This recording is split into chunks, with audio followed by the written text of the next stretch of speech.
Greetings and welcome to the Quantum Ogre Cast. This is going to be kind of a different episode. We're actually going to talk a bit about our experiences at Gen Con. It's kind of just like a debrief. Really, we're just chatting. Peter and I hung out for much of, well, not much of, we got to hang out at Gen Con, which was great. So, yeah, we're going to talk a bit about that today. So stick around after this jingle. Quantum Ogre Cast. Quantum Ogre Cast. Quantum Ogre Cast. Quantum Ogre Cast. I mean, it was obviously a ton of fun. We didn't hang out as much as I wanted to, but we're both just very busy. I find.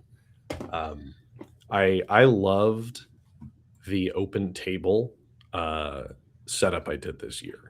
Wasn't even planned all that in detail. I think I'll do that again next year, maybe with a better plan, because it was like the refuge for overstimulated dungeon tubers and game designers to come and hang out at, which was great. Cool. I didn't know about it until you guys said something.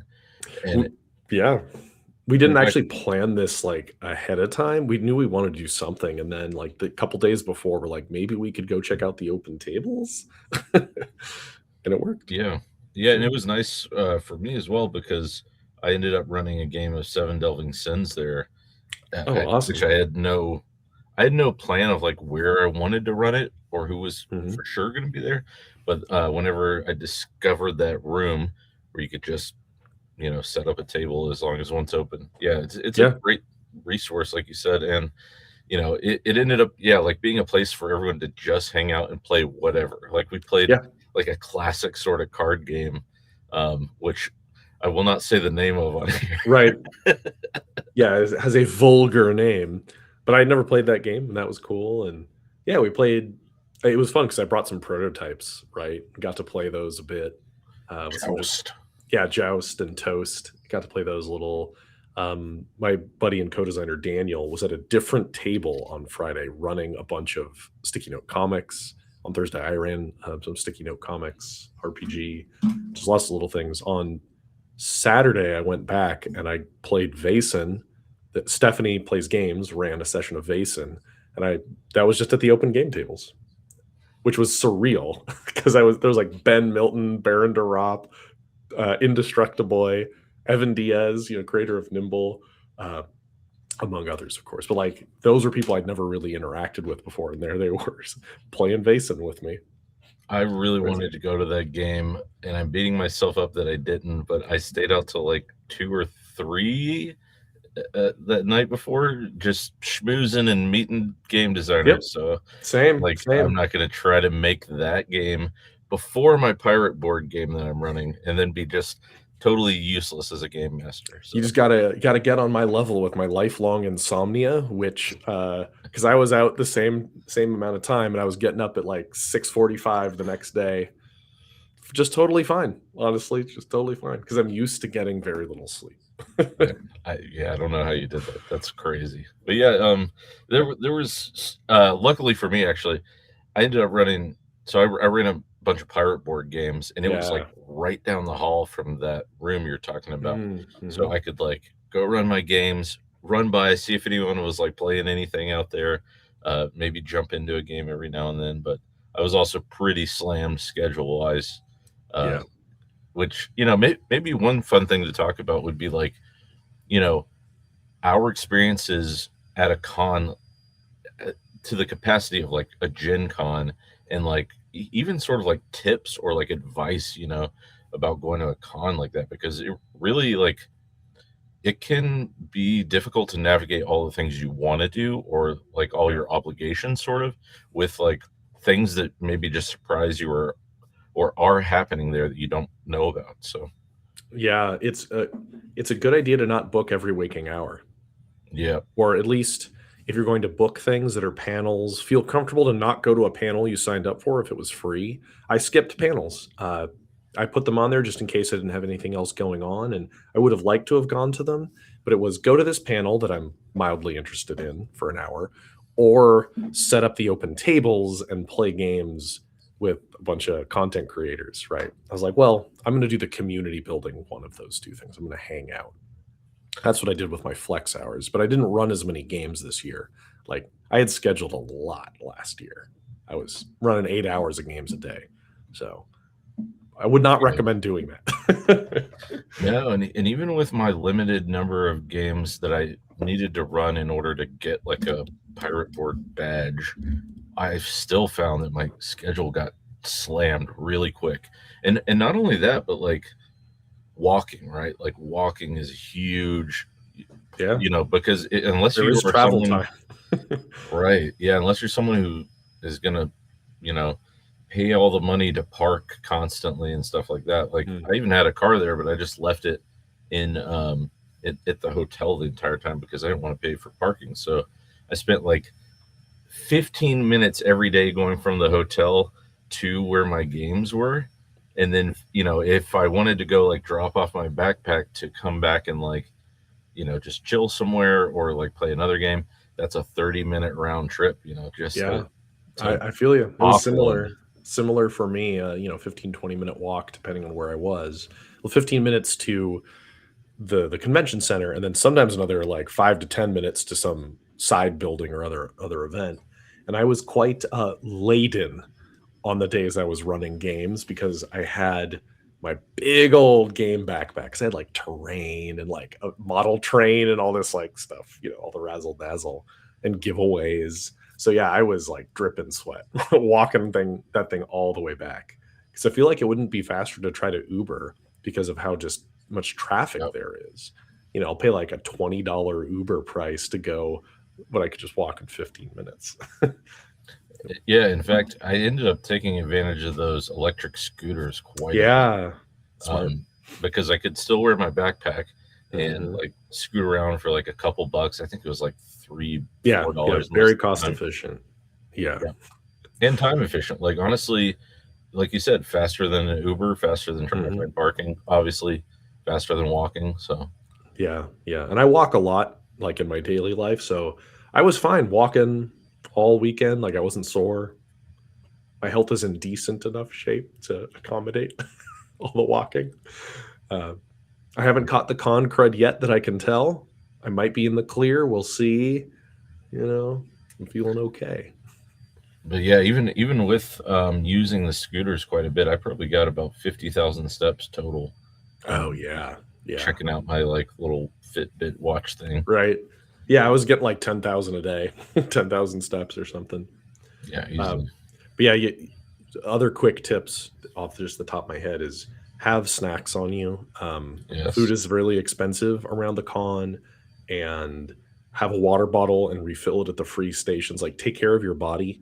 I always recommend people have either emergency in their water bottle every day. Just get your immune system up.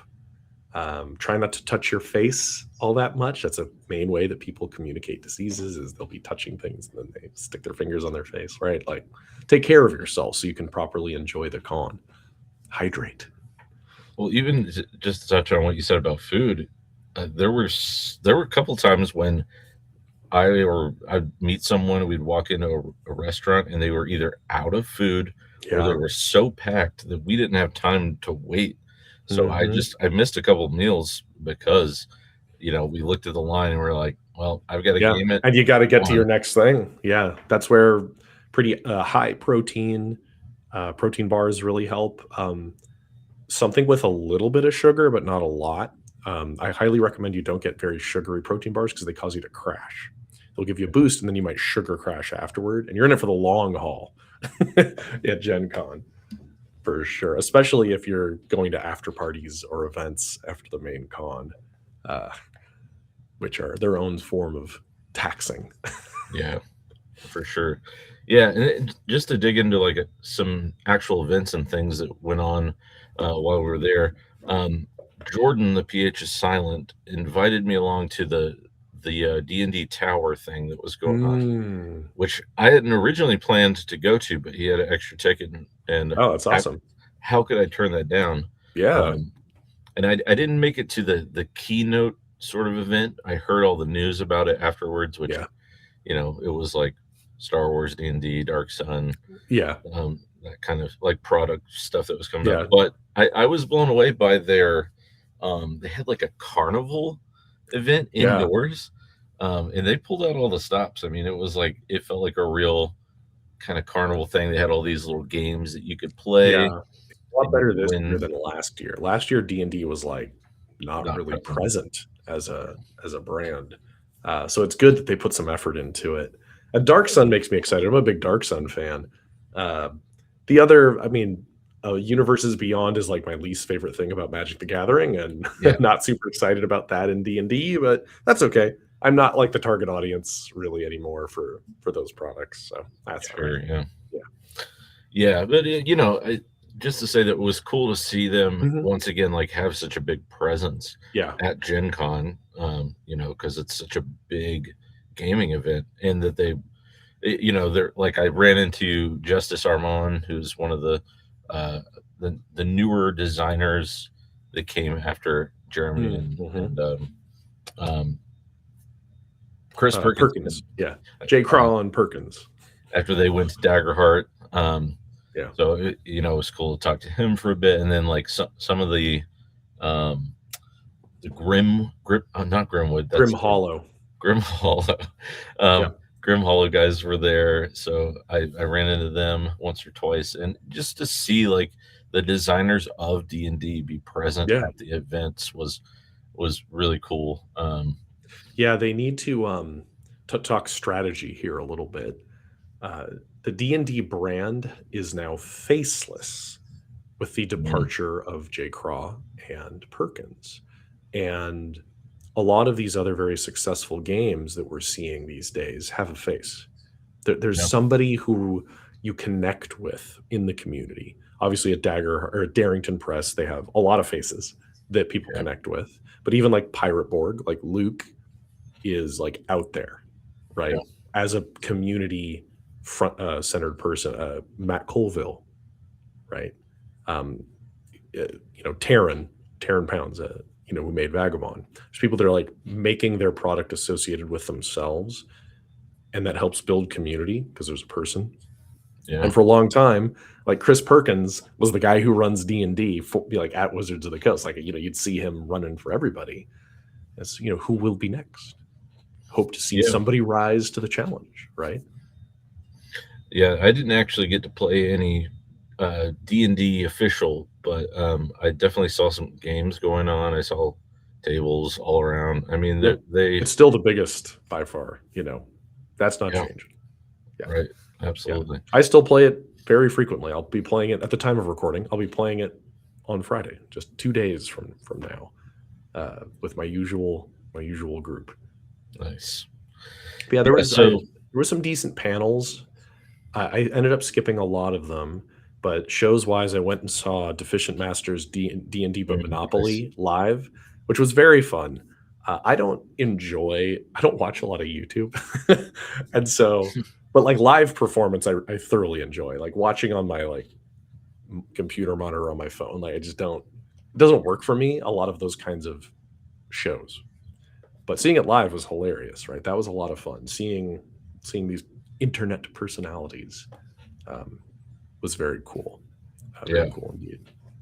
Yeah, in fact, last year we went to that Fiasco show with a bunch of like improv. I did it again this year. Yeah. Oh, man. It was really good. Sandeep was in it, of the Guild fame, and the improv show ran the tornado warnings came on during the middle of the show, and they incorporated it into the show rather than just get derailed. They like played with it because they're pros, and it was hilarious. So I did that again, and that was super fun, and like hung out a bit with those improvisers. There's like I guess as word of warning, or another like aspect of Gen Con, for better or worse, it's very cliquey. There are like groups that spend time together and tend to coalesce. So like there's a lot of like Los Angeles improvisers. There's like a crowd of them. They tend to hang out. The certain subsections of D&D YouTubers tend to hang out, right? Like you and me, right? Like, and there's like this group that forms, but there's a segmentation within that, because there's also like the luminaries who are in a little bit of a different group. Yeah. And then you get like the OSR kind of community of creators, which is also a little bit different, right? So it's like, it's interesting. And so finding your people, like find your people, whoever those people are, right, at Gen Con, it can be really helpful. Yeah, for sure. Yeah, I know exactly what you're saying too. Because I ended up spending a lot of time with the like pirate board folks, just because that's its own games. Yeah, and even beyond like the creators like Luke and Tyler, who does a lot of the organizing. Like even just I ended up rooming with people who were running, like other harbor masters that were running pirate board games, and we hung out and just got to know some of those guys through, just being in a hotel together and hanging out in the same spaces a lot, which was fun. So yeah, there's definitely that happens naturally, or you just find your people to spend some time with, play some games with. I ended up rolling with this guy named Nax. He played in one of my sessions of my game that I ran, and he kind of became familiar with me through Davi's channel. And then he kind of just rolled with me. I was like he wasn't sure what to do afterward. Like, I'm going to go to Open Table Gaming. I'm going to grab some lunch, do some Open Table Gaming. You want to come? He's like, yeah. So he ends up sitting there, and he was telling me, like, I was a little overwhelmed because all these like YouTubers started showing up. Like Davi shows up, and he's like, oh, what's going on here? I'm like, yeah, everybody's just we're all just dorks, just hanging out, same as everybody, right? Yeah, just some of us put our faces on the internet, and that's the only real difference. I feel that though, like it's valid to talk about too, I think, because like, even this is my second Gen Con, but even like my first one, it's the amount of what's that parasocial like relationship that happens when you show up to a place, and it's like, these are people I've been watching their channel for years. Yeah, like you get a little fangirly at times too. It's like, oh man, like that's such and such. But everybody's super chill, actually, at least that I interacted with. That's a good point too. Like, one of the great things about this hobby is like, it started out as we're nerds, and we're still nerds. You're allowed to geek out, first of all, and also like, I think that's the thing that is easy to forget, is that like, just because our faces are on the internet, we also geek out just as hard as you do about the games that we love.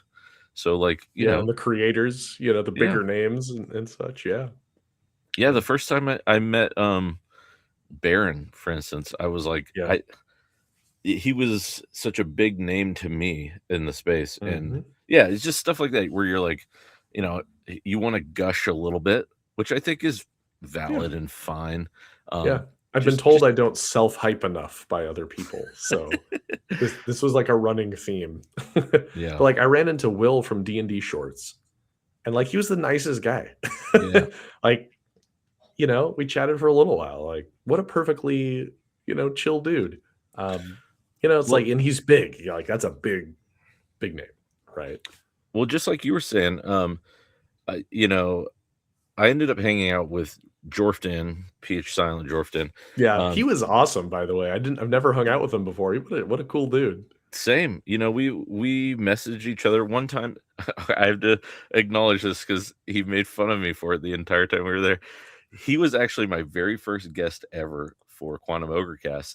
And I was so new to all of it, I lost his audio, and the episode never aired. So he was like, yeah, I don't know why Jordan just doesn't want to invite me onto his show. He just, he talks about liking my channel. I was like, you that's funny. But he was cool. I'd hang with that dude again. He was awesome. But I bring that up to say, like you were saying, we ended up hanging out a lot just because it was like, hey, we're at this thing, let's go grab lunch now. Like, it's so you never know who your con buddies are going to be, because it just sometimes like the stars align, like schedule wise or whatever, and you just got to go with the flow, because you never know when your next availability is, when you can grab a bite to eat, stuff like that. So absolutely. Yeah, and everybody's moving a mile a minute, so you take those moments when you can, for Yeah, sure. yeah, Like last year, I brought somebody with me this year. No, I didn't bring my whole crew, just one other, and so that was always my default. Well, I always got Daniel to go eat food with, but yeah, he was never up early enough to go get breakfast with me. Breakfast was a solo affair for me every day because I'm up before everybody. I'm yeah. up at 7 a.m. Oh man. No one else is up. That reminds me of one more recommendation, if I may. I personally found, because I knew from last year, I'm probably going to go to a lot of these like designer type parties where like Mhm. this is my one chance to connect with a designer that I really appreciate their work or whatever. Yeah. So I found it important to schedule my games later in the day, post noon if possible at all, because I know myself. I knew that like these places were the only Yeah. time I would get to connect with them. So I worked around it. So that's important to Yeah, consider if you're you know going. you can't get up early, after being out late, Yeah. you wanna consider that. A buddy of mine, who he had said to me, "You have to stay till 3 AM." I'm like, "Why? I'm old." And he said, "That's when it all happens, is, like, between midnight and 3 AM Yeah. is when that all happens." And this was at, the pirate board party, Luke's party. And not, like, 10 minutes after that, it's, like, 12:15 in the morning, in rolls the entire Daggerheart dev team, Yeah. Jeremy Crawford, Spencer, Rowan, Rob, the community manager. They all roll in with their ennies around their neck. I'm like, well, he was proven right immediately. And I'd been That's there good. for like an hour already, or an hour and a half, just talking with people. Yeah. But yeah, and in they rolled.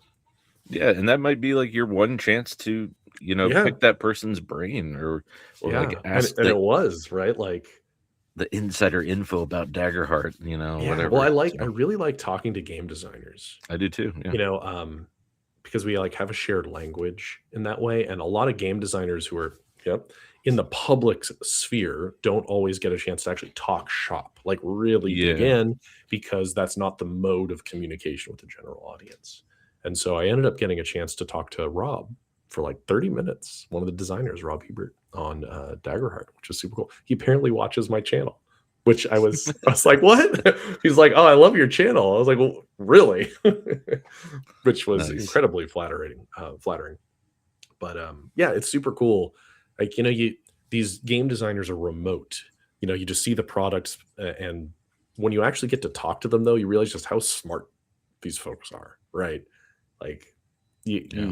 even if they're not making a game that you prefer, they are being very intentional in what they're building. These aren't, nepo baby like hires. Like, these are smart people. For They just may sure. not be making the game that you want them to make, which is fine. Right? And I totally understand that impulse. Half of why I created this podcast is because I want to talk to other game Yeah, designers yeah, and it's like really fascinating. dig in. But Yeah.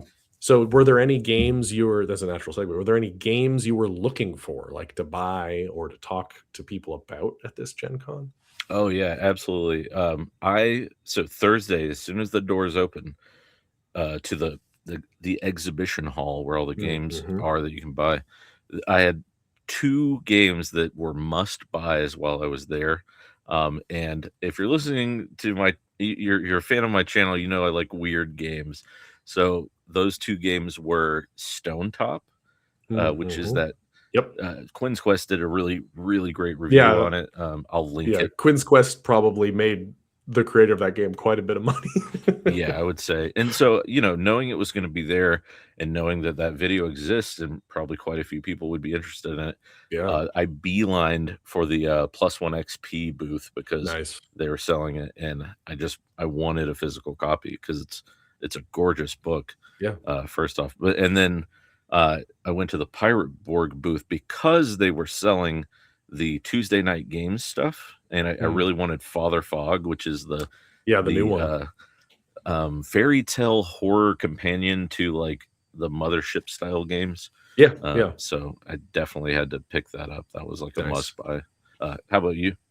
I didn't go in with a plan to buy anything. mainly because I was trying to save money. Yeah. But there was a few people I wanted to stop by and say hi to, and so that ended up leading to purchases. I stopped by Post-Human Games because I befriended what's his name? I'm going to forget his name off the top of my head. But anyway, one of the designers of Eclipse Phase and all of that. Stopped by to Davidson Cole. That's his name.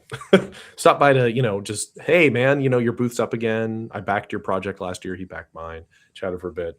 And so he gave me like a copy of they're making a new RPG called The Snarl. And he gave me a quick start from it. And it's very interesting. Like, I read it on the plane. Very cool. Like, so I didn't plan on it, but there I walked away with the game. And as I was walking around, I think it was one of the indie press things or something.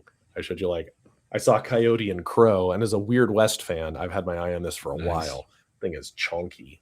This is an extremely unique Weird West. It's written by Indigenous people, about Indigenous people. It's a sci-fi Weird West setting where the West was never colonized. And so it's a very interesting what if. Super cool, like really unique Weird West. And then I knew I wanted to stop by Wet Ink Games at one point and just take a look at their stuff. And that's where once I saw Never Going Home there, I'm like, mine. I'm the biggest fan of Charles Ferguson Avery, this artist now, from working with peasant, like because of peasantry. But a weird World War I narrative horror game where the assumption is you are never going home. Like, death is inevitable in this. And I'm like, sign me up. Because that is super niche. Also, the weirdest stuff. I have Ave Nox, which Charles did as well. Oh yeah, he's like my favorite. Fan. Like, he's not worked with anything for my products, of course, but for somebody who doesn't work for me, he's like my favorite artist. Yeah. Because you're showing off stuff, give me 30 seconds. I'm gonna go grab your stuff. So, of course, like I mentioned, if you're listening, I'm gonna hold up a few things I ended up buying. Father Fog, Oh wait, I'm Father Fog and this like intro adventure into the fog. What nice looking packets, huh? Yeah, I love the look of these. I love the aesthetic of it. I'm actually very, very excited to dig in to Father Fog. Just all the art inside and the color, the use of like splashes of color in it look awesome. I didn't pick up much this year because I was on a much tighter budget. Yeah, but I was handed a few things like a Pirate Board Adventure. Oh heck yeah! A Shadow Dark Adventure by Cameron, who also did a lot of the art for the Cursed Scroll maps. Oh, sick! So I'm excited to dig into that. This little game someone handed me called Sticky Note Comics, which I don't know about it, but we'll check it out. No, I'm just kidding. It looks awesome. I need to actually run that for you sometime. It's fun. It seems right up my alley. Very quick, 1 hour sessions. It's super short. Oh yeah. Pirate Board Adventure from called These Bloody Sails, which the cover grabbed me. So good. And Nyarlathotep's Liegeman. I think you showed that to me and I flipped through it. I'm like, what in tarnation is this book? There's busty Cthulhu in it, and it's like it's a beach party or something. It's compatible with Relay Watch, which I'm gonna assume is and Tricube Tales as well. Tricube.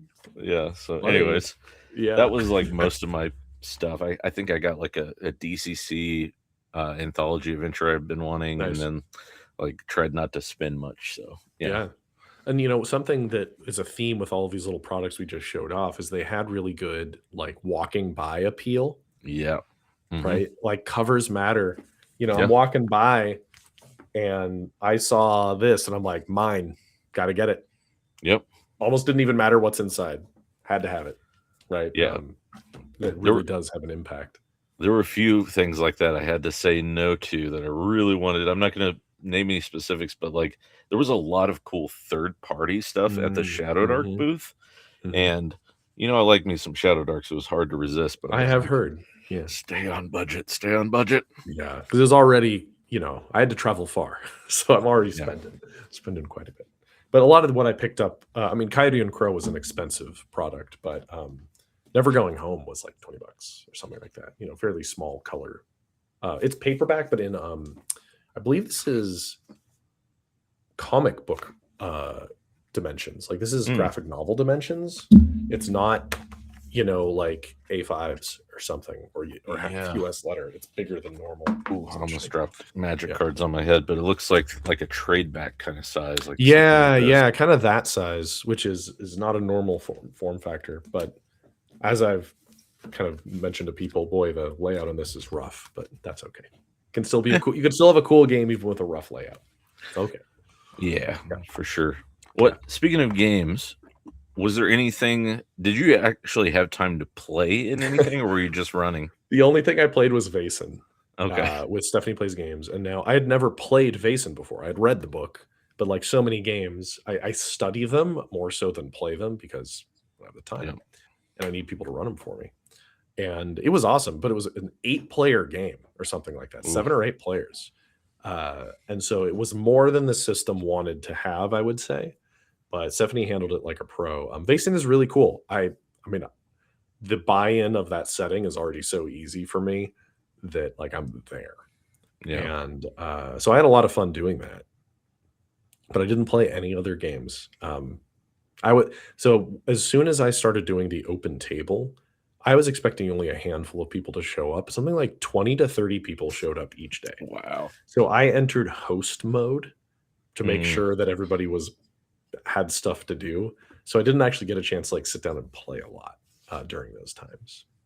Next year, I'll plan this better so that I can also like sit and play during open table, because they weren't relaxing for me. They were like fun and on. I noticed you did that because you were like, "Hey guys, how are you doing? I'm gonna shove you off to Bone Wizard over here, and he's gonna run a card game for you." Yeah, people needed. Thanks, There was just so I dove on that grenade. Well, there's just so many people showed up that it was hard to know what people were gonna do. So I just tried to like get people started on playing a game, and we had a second table. Where more games were being run. I think Daniel he ran 3 sessions of Sticky Note Comics in one day. They're short sessions, right? Because it's a really rules-like game. But he's like, I was not like mentally prepared to run 3 more sessions that day, because we had both run sessions of my game in the morning that were long sessions, like 3.5-hour sessions. So it ended up being a little bit more intense. By the way, so we'll plan better. Shout out to Bone Wizard. Sorry for all the bone puns throughout the day, but that ended up being actually the right thing for me in that moment, because I wanted to play Tales from Elsewhere. So I showed up like ready, but then like it was good that we just played a casual classic sort of card game, because my brain was like so fried from running games and getting ready to run more games. And I would have totally run more. Run TFE for y'all. I had all my gear with me from running stuff in the morning. So, but like that wasn't the mood when there was like 12 people around a table. Not my system doesn't scale to that high a number. Most nor does mine. Most TTRPGs just they can function, but they don't work as well. Like I ran a Sticky Note Comics with 8 players. The book recommends 1 narrator and 1 to 4 other players. Like that's it. And so the game functions mechanically, but just the turnaround time to move all the way around a table, even in the lightest of rules light games, it's a long time. Yeah, I did a video where I talk about like running Shadow Dark for almost, I think, 8 people pretty consistently, 7 or 8. And even I hit a wall with it. I'm like, it's just not the same game at that point, Yeah. And it's hard to keep things moving with that many people. Even if so with SNC, it's the lightest game for the GM. You don't even roll dice usually. Like you're just kind of chilling. You just put sticky notes down and put dice on them, and then you're like done. But still, like it's got to move all the way around that table. And it just takes time. It takes a lot of time. That reminds me, if I can toot the horn of Pirate Borg's designer Luke for a minute. I got to the point where I was running a game for I think 6 or 7 people, Pirate Borg, which is great because, like you're saying, you don't really roll a lot of dice as the game master. But there was this tip in the adventure I was running, and it was saying like, hey, don't do the NPC versus NPC thing. Just get real cinematic with it and be like, this zombie bites this guy. He shoots a rifle and, blows up that zombie. And it worked like a charm. So just those little tips in there, I was like, oh, this is great. Especially like con advice, because you're running games for sometimes big tables of people you do not know. So, yeah, and especially if it's your first introduction to the adventure, is that con, reading it on the flight over or something, right? You want to be fast tracked to that. My strategy has been, I run adventures that I'm extremely familiar with already. That's the other route, and I can run those with my eyes closed. I don't need any notes. I can improvise. I can extend them, shorten them, because there's sessions I've run a dozen times each. Also makes it really easy. There's another tip: if you're going to run sessions, it is easier to run something you're already familiar with, right? Be aware of your own burdens, like mental burdens you're putting on yourself. At a convention, I've been handed a module for an epic. It's going to have 6 or 7 players 1 hour before start. That was a big module.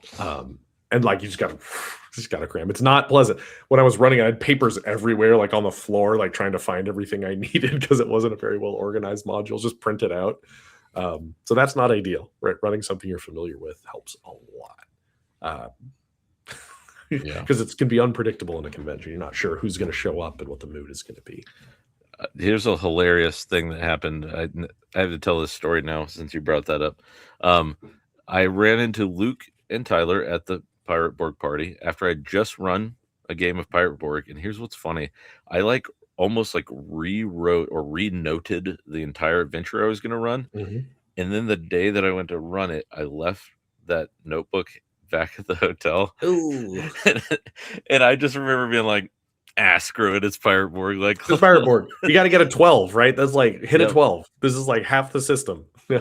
So we're gonna do pirate shenanigans, and it's gonna be ridiculous. And I just leaned into it, and it was so when you're really familiar with Pirate Borg, already, you're an experienced GM, and so you just roll with it, honestly. Especially if you get a good energy at the table, that helps a lot.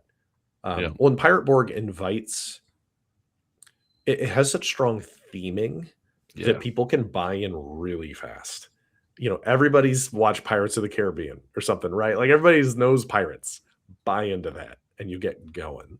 And that's harder sometimes with generic fantasy. They don't know what to do. My game, the West, people just start speaking in a bad Southern accent immediately, right? Because it's cowboys. Just lean into the trope. But when I've played in con events where it's just fantasy, but it's ill-defined, I'm I don't know what mood I need to be in for this 3 hours that we're going to play together, and that's it, right? A little harder to get going. But if Luke is walking around in his outfit and there's sea shanties going on, you are fast-tracked into being in the right headspace. Yeah. In fact, just to back up what you're saying there, this is spoilers for the first 30 seconds of a Pirate Borg adventure I ran, but you pop out onto the beach, someone is running away with your ship, and then the redcoats show up and start firing at you. It's all right, classic. We know what we're in for. Yep. Jump right in. Yeah, jumping right into the operative experience of the adventure, not you meet at a tavern, right? Get them going. It doesn't have to be getting going with action if it's not an action game. It could be horror, but get them into the spooky stuff real quick. Get them to the haunted house right away. Just to pivot a little bit here, were there any things that you wanted to do or things you wished had happened at the con that didn't, that you were oh man, maybe next time? There was a panel that I was really bummed to miss. I was really thinking of not hosting the open gaming to do it. It was on Afrofuturism, which is a really cool subgenre within science fiction. And as you know, I'm really into alternative fiction, one might say, non-standard fiction. Coyote and Crow right here, same idea, right? I would have really found that fascinating, but it was right in the heart of when the open tables was going to happen. When it was so I just didn't end up doing it. So that was really unfortunate. I honestly wish I had more time to hang out with you. that was something, as that's the only time we get to really hang out in person. Yeah. I pretty much met and talked to everybody that I wanted to talk to. Would have liked to have played more games. I only went to the show floor like once, to the exhibit hall. Wasn't there to Yeah, shop. same. Yeah. Wasn't there to shop. Wish I could have talked more with Evan Diaz, creator of Nimble. I got to play a little. I got to talk with him a bit. He was only there 2 days. And he's just a sharp guy. I wanted to chat with him more. He's someone that I missed the opportunity to run into, and I'm beating myself It's just up. a brief window. Hopefully I'll catch him at another event. Overall, one of the lessons that I learned, as I was being told continually, is that I'm not hyping myself up enough. Like, I don't market myself well, I was told. I'm like, I don't know. I don't like, I'm not there to like sell myself. I'm just there to hang out. But I kept introducing myself to somebody, and then like Stephanie would run over and be like, you know who this is to me? Like, Peter's awesome. I was like, don't tell Stephen Glicker that. Like, it's fine. I'm just here to like just tell him no, he's a cool dude. Yeah. It was kind of funny in that way. Like, I'm not there to sell. I'm just there to hang out. Well, just to actually just to push back a little bit what you're saying, even your table had that, like, you had like a Tales from Elsewhere, like a QR code. Yeah. Which I thought was really cool, because then if someone comes by and they see like, oh, what is this weird West game that I'm witnessing? Like, I've never heard of this. And then you have that little standee on the table where people can find out more information. So like, you're saying maybe you don't market yourself, Peter, but like, marketing Peter, but the game I can market. But I thought that was brilliant, because thank you. As you had like terrain pieces with you. There were a lot of factors that would make me like look at your table and think like, I want to know more about this. And then immediately here's a thing where I can go and find more out action about it. item. We definitely, when we run like our tables, we get the razzle dazzle going. It's Gen Con. We got to make it worth it. I mean, we have giveaways and, free bullet dice and like all sorts of stuff. One of the players this con said like, your table setup was better than the big companies, like for events. Like, they don't put in this much effort. Granted, we weren't running that many tables, so it's a little easier. Yeah. But like the fancy gatefold character sheets that they can take home. We let one person take the map home that we roll out on the table, like a poster. Yeah, bullet dice. We had our trifolds out for people to take home, and I'm gonna have to go grab one, because hold on one second. Oh, for sure. Sorry, go ahead and continue your story though. I was saying, like, if you're an indie designer, you want to. Oh, the peasantry one is so good. Having like giveaways and making it a really memorable experience. Like, run a good session, but so much of indie game design and publishing is about community, and you want people to remember that experience and come back. We actually had a player. She had played last year in 2025 Gen Con, backed my Kickstarter because of it, and then played again this year at my table. Oh, cool. Like, that's the community, right? Like, that's what's so cool. And it wouldn't be possible without like that outreach, right? Making it memorable, letting them have a good time. In addition to running a good session. Right. Yeah, just to show these off one more time. Trifolds. Honestly, this was like one of the things I was most excited to get, because I just think they look great, and I'm excited to like play TFE and actually have some adventures to run. Yeah, you've got something now. Yeah. And of course, the one for peasantry is hilarious. Oh yeah, I haven't actually dug into it just because it's been wall to wall crazy since I got back. I mean, it's a classic peasantry situation. It's just absurd. Immediately absurd. Looks great. Go check it out if you're watching. Yep. And it's a really high quality trifold. It's color. I believe it's 3-tone. I forget total. I don't remember the total number of colors, but it's color. It's very high quality. He printed it on like 100-pound. I did like 80-pound or something like that. So very fancy. Yeah, that's the one by Scrat. Yeah. Shout out to Scrat. Yeah, really cool stuff. I got to hand the prototype of Stephanie's to her as well. Ooh, fun. I have one of the copies here. It actually just finished today, so it's just after the con. I haven't printed it out yet, but it just finished. I'm looking forward Yeah. to having yours as well. Yeah, I'm excited to see it. And honestly though, like I was like, I must protect these. They cannot be dented. I Protect want the them to be trifolds. because Yeah, like they're just paper, so they are on the flimsier side. yes. But Yeah, I the think they free stuck giveaways down in a are, book. the 25-cent prints, not the Yeah. dollar prints, right? But yeah, if you are hosting an event or you're running a game, making a game, something like a trifold, something small, they can take it home and they can look at some art and remember. That's huge. My mistake was it should have been a trifold of the adventure I ran. Yeah. That would have been pretty good. The adventures we ran don't have trifolds yet, though. Well, next Gen Con. Yep. Next time. Yeah, just to touch on one other thing that you said about like community and like how impactful that can be for like a game, Mhm. just to one more time to the horns of the pirate board guys, like they go all out. Like their rooms are really fun. Their games are really exciting. Mhm. They have like lots of giveaways, little goodies. Yep. Like I got a little goodie bag for running the game, and I pretty much gave everything away because Yeah. I was like, you guys seem like you're enjoying this. You're having fun. I already own a lot of pirate Mhm. board stuff, so here you go. Take it with you. Hopefully, you had fun. That kind of stuff. So Yep. If you yeah, have some budget for some little giveaways, it's awesome, and it makes people feel excited, right? If they walk in and the table is just like a couple pieces of paper and nothing else, that's not going to get as excited as like there's like a treasure chest on the table, just stuff, right? Like for a pirate game, there's little dice and portraits of the pre-gens you can pick from, some table dressing of like cheap plastic coins, and like I don't know, a rubber squid or something, right? Like that's all you need. well, they And even did this thing where you passed out a card with your game master's name on it, and it Mhm. had a QR code. And if you scanned it and you filled out like a little survey and you took Mm, it to the booth, you got a free die or like a free Devil's Luck token and stuff. So I that's was like, awesome.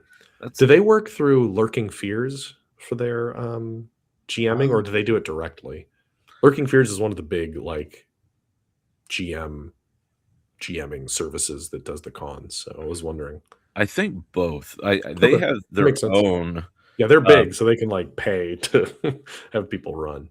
and I know Tyler does a lot of the organizing for it, but I also Mhm. saw messages on the pirate board like Discord saying like, "Hey, Lurking Fears needs a few more game masters. If you want to jump over Yeah, there, swap out one of your games for one of theirs, that kind of stuff." So, right. Yeah, it yeah, makes me wonder what next year. So next year, what I want to do is host more events, not just games, but like make the open tables like a more formal thing. And I mm, want to do I want to host some panels well, potentially, I know a right? guy. Yeah, exactly. Like I think a workshop on trifold design would be really fun to do to teach people about smaller form factor of adventure design. Yeah, As I'm starting to become the trifold guy, like I'm realizing the production quality I'm putting into them is quite high. Uh, and so I know a lot about them now. So I think yeah, that'd be fun, and get a chance to share more knowledge and experience and hang out with more people. yeah, absolutely. That's in fact that would probably be my big thing. I wish I had done more of was Yeah. go to panels, Yeah. because I caught like half of actually Stephanie Plays did a panel with another creator whose name is escaping me right now. Yeah, it was like the very Oh, last thing I did before I yeah, left. yeah, the other creator was Guy, Mind of Guy was the other panelist, and, Okay. that was all Chicago-based, like, people, apparently. Oh, that's cool. Yeah, yeah, that one was on content creation in the TTRPG space and, like, their experiences with it, and that one was very cool. Yeah, I wish I'd done a few more of those because there were definitely ones I saw, but like they conflicted with time I was running Yep, games, same. stuff like Like, there that. was one on Arthurian legend Mm, and, like, how that myth has evolved. I'm like, "That is my jam." Couldn't make it, though. yeah, It was either that or play Vaesen with Stephanie, and I'm like, "I gotta play Vaesen." yeah, fair Tough enough. choice. Yeah. Well, all right, we're gonna wrap up here, but as always, Peter, thank you for being on here. If was there anything else I'm not thinking, or like that we should say about cons or Gen Con specifically, that comes to mind? Or Really, just make sure you are respecting your body and your budget, right? Yep. Conventions are amazing and so fun, and they'll be more fun if you remove the health issues and you remove the guilt of overspending. So just be conscious about what those two things are, and you will have a better time. and leave yourself some space, because you never know what opportunities might arise. Yeah, come find us and come hang out with us at a convention. When in doubt, track us down. Just as like a last example too, because like I had like a weird late night run in with Greg Tito, and who used to do the Dragon podcast, the official Dungeons and Dragons podcast. Yeah. And we played the can't name is escaping me, Disney card game. Lorcana. We played Lorcana, which he is like part of. So just because I was in the right place at the right time and had time to do so. So right. Yeah, you never know. Be open to the possibilities, right? Allow Yeah. yourself to do so. Just like being open to possibilities, be open to the idea of running into an ogre, no matter what choice you make. And we'll see you next time on this podcast.